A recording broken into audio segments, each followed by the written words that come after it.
This is War Room Moments, the show that takes you around the world to share interviews with some of the most successful and most relevant people on the planet, hear their stories, and get the most important business lessons they have learned on their road to success, and get exclusive advice on how to implement their success into your life and business. War Room Moments is brought to you by the Strategic Advisor Board. Here's your host, Jason Miller.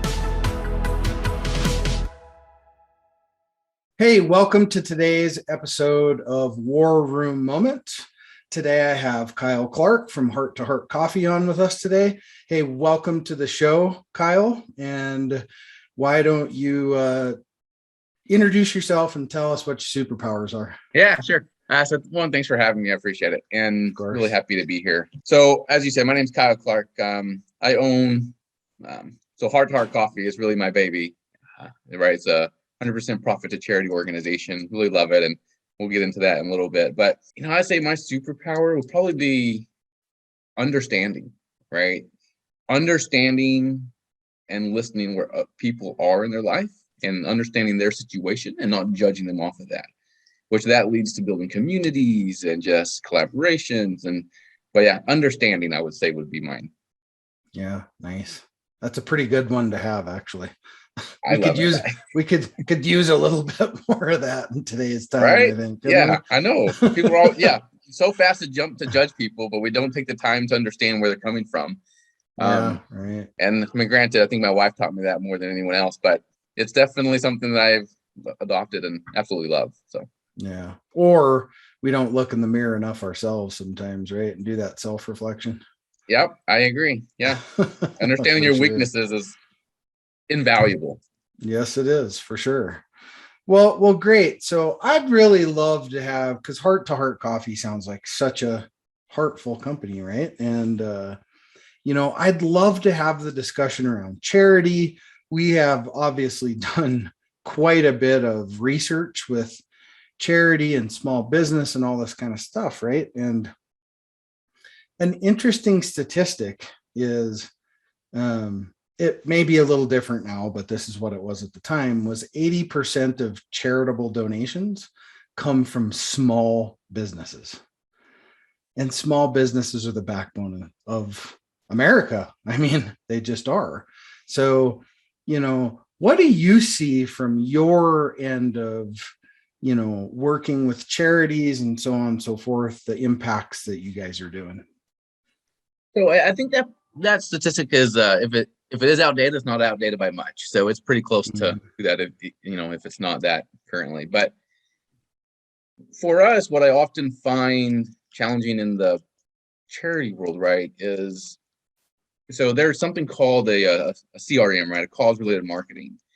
And when we first started this company, based off of the experience we had, most CRMs say, hey, for the month of May, we're going to, give you, so much, 10% of the sales or whatever, but they have to use this, discount code and so on. So I'm not a big fan of that. So we just have like a drop down list for people. But one of the things that we wanted to do is a lot of companies focus on trying to go with the big guys. All right. Going, with the ones that have 1 million followers or 2 million followers. And sometimes while those organizations are very impactful, the local charities that are really, really impacting the local communities often get overlooked. So we try to focus on those smaller communities and really fund that local change instead of that national change. Because those smaller organizations, right, whether it's mom and dad's foundation down the street, they often get overlooked, and they need that attention, and they're going to have the most impact on your community.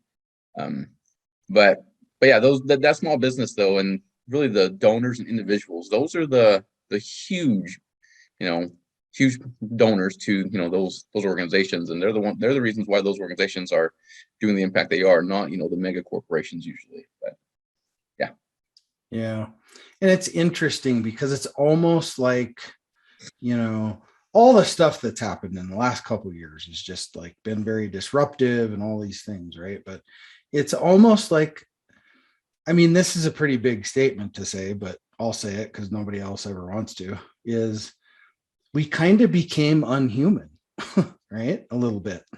And I mean, I seen it you go out and you walk a trail, and you're walking on the trail and somebody walks 30 feet around you. And it's like, are we losing humanity here? Right. And, I don't know. It seems like we're losing that heart, and we got to bring it back. Right. Oh, no, yeah, no, and I think you're right. Right. And I'll say it because I say it all the time. So I have no problem saying it, right? Our world is just so angry with people. Like, I don't know like you said, I don't know at what point it happened, but right, even before, COVID and so on, it was even kind of there. Maybe COVID accelerated it, but people are so mad, and this for no reason usually, like, right? And we're so fast to judge someone else, and we're like, what happened to that sense of community and helping one another, and not just profiting off of economic situations and taking advantage of people's situations? And like, what happened to that time when we were about communities and helping one another? Just that, like you said, basic human characteristic. Like, wow, not every single thing you need, or not everything you do needs to be about money. Yeah, I don't know what it is, but I completely get it. And we're trying to change, right? Like, our model is pretty cool, but we're trying to change how businesses see communities and how communities should see businesses, right? And because it is, and then people are just so mad. Like, we do private tastings at our warehouse, and we'll have sometimes 3 or 4 people, and they're like 3.5 hour long tastings, and it's for coffee, right? But it's just because people are sitting down, we're talking, we're getting to know people, regardless of where you come from, regardless of who you are, regardless of any of this, but just good people getting together, right? Bringing that community together and having a good time. Yeah, people need to really stop, talk to people, get to know people again, and get back to what makes us human. So I agree. Yeah. And get around a table, have a meal together, and put the electronics away, have a meal together, talk and express feelings and do all those things. And it's like we lost a lot of that. And it isn't that it can't come back. It's just we have to make the change to make it come back. Right. And a lot of the charity push for charities and things like that too. I know working with Will Black, which is how I was introduced to you, is a lot of their charities that they work with, they really struggled. I mean, big time during the pandemic and all these things. But it seems like charities are always in that emergency mode, right? For funding and so on and so forth. And, which kind of brings me to, how do you see that playing out in the future now that we're kind of, I'll say it, post-pandemic, right? At least I think most people just don't care anymore so about it, right? So how do you see charities being, supported now versus even just a year or two ago? So I don't know if I don't know. So I think for charities, the pandemic was good and bad, right? So some of the bigger guys really profited during that period, but the smaller people that were making those local changes really, really got hammered to the ground. And I think as we start to come out of here, we're starting to see maybe a little bit of a shift from people seeing the national ones and maybe focusing on some of the smaller ones. But I think what communities need to do is we need to focus on making sure that the businesses in our communities are supporting local charities and local foundations, right? Whether it's a local food bank or whether it's a cardiovascular, like Eden's Army here is a local one that we support. Like whether it's a local one or whatever fill us in, but I think the communities need to start holding their businesses accountable for helping those nonprofits. But that's what we're trying to change here, is helping communities see their nonprofits, because like you said, right, we met with Black, and when we met, one of the things that we discussed was all of these little foundations or charities, whatever you want to call them, right, but they're all linked in one way or another, right? So some of the like research and that's being done at one of our heart foundations is actually funded by another foundation. right? And then another foundation is connected to this foundation. And so it's a huge spider web. And sometimes people just don't know which spider web to get on. And so it's fun to watch, right? Whether it's a veteran organization or whether it's a heart foundation or whether it's a different type, another foundation, right? But they're all connected in one way, shape, or form. And I think as we start to build out this community of foundations and just life-changing organizations, because it doesn't just have to be a charity, then people are starting to identify those opportunities to, like increasing the awareness about maybe where they can get funding from, and so forth. But I think as we start to see in the next coming years, I think as we build that network of organizations or life-changing organizations, then we'll start to see organizations supporting one another a lot more from a charity perspective than we have seen in the past. So really bringing that sense of community back to our environment. Yeah. And so where I think you hit the nail on the head is local supporting local, right?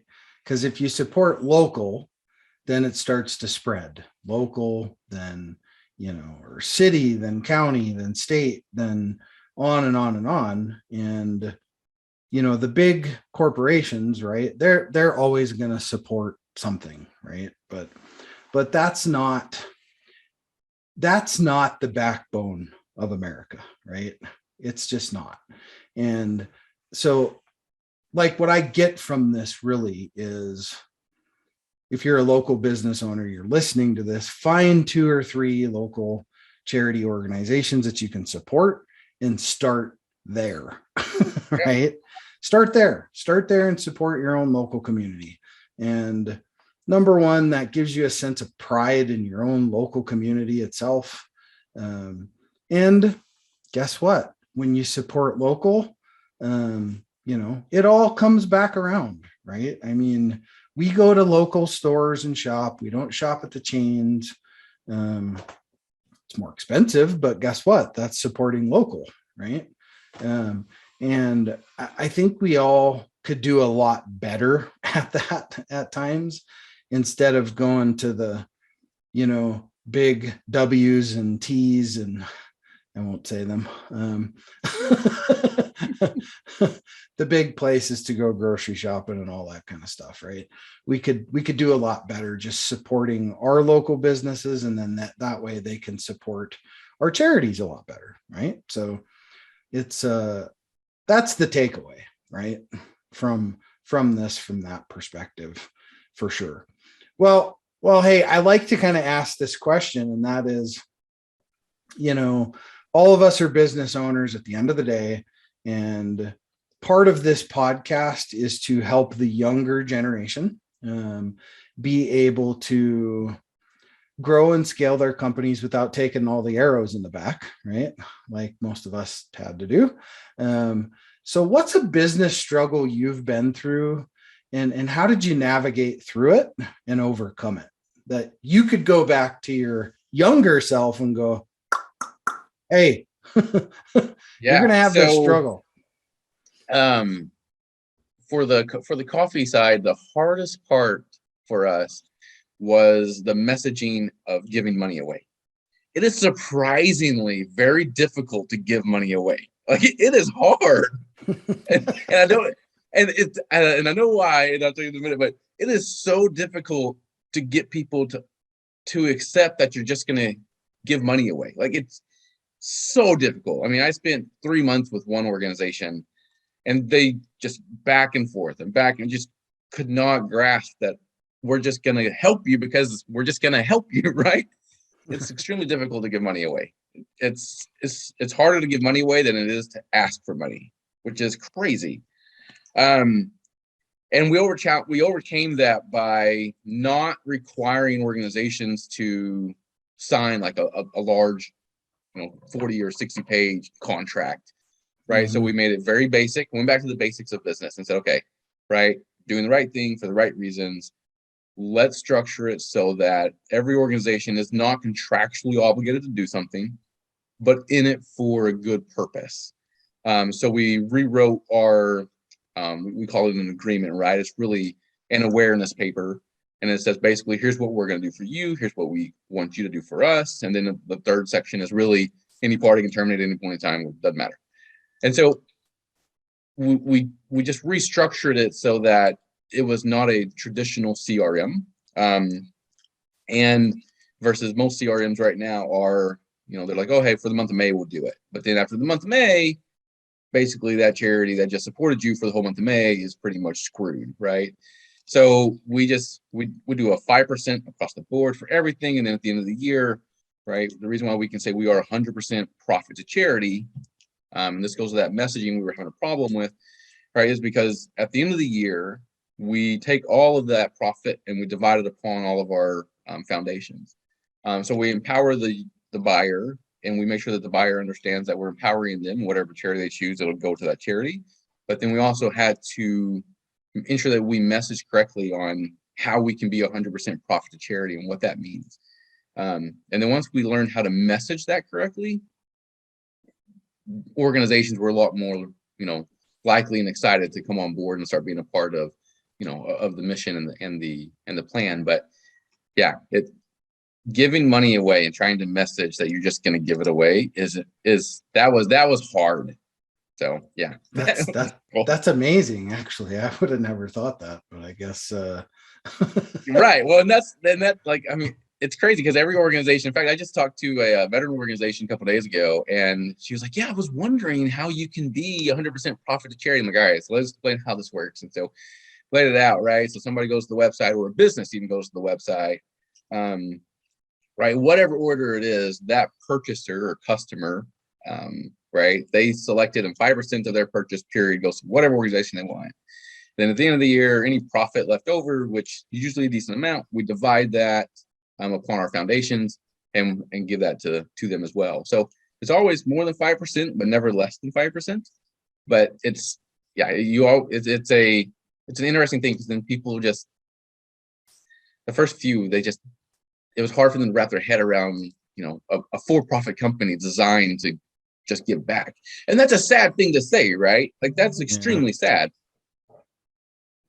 Life-changing organizations should not be surprised that a for-profit organization wants to help you on an ongoing basis, right? Like, it's sad that they're surprised about that, which goes to what we discussed in the beginning of this, which is, right, where'd that humanity go? That's just validation of your statement. Yeah, right. Well, that's true. That's very true. Yeah, it's interesting. I mean, I don't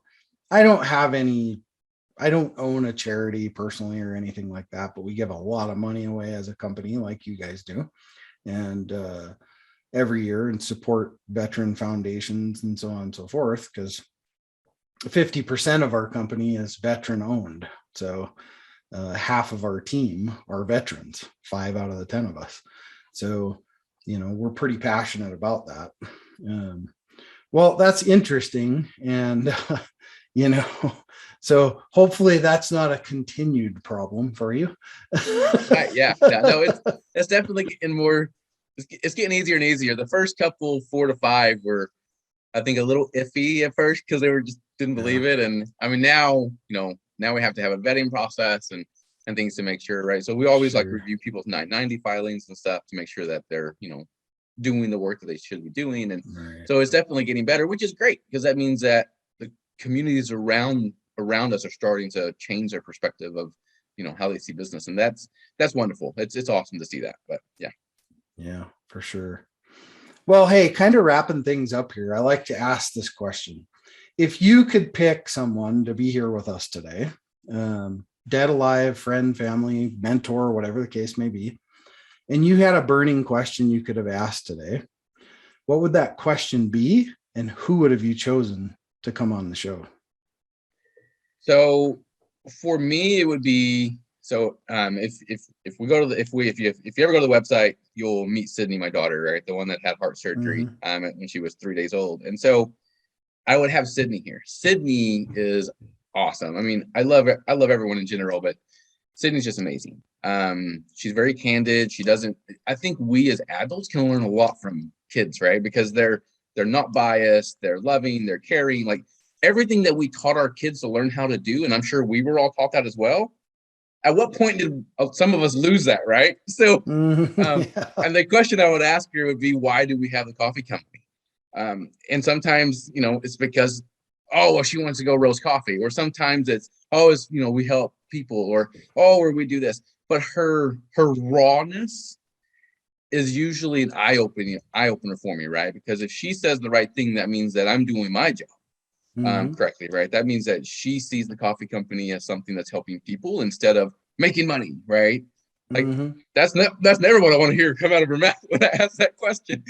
And so, but I would say Sydney, because again, adults can learn so much from kids, and what we're taught at such a young age to be caring and loving and be respectful. Like, at what point did we decide that money was more important than those basic human principles that we were taught in grade school? So Yeah, Sydney would be it. That's awesome.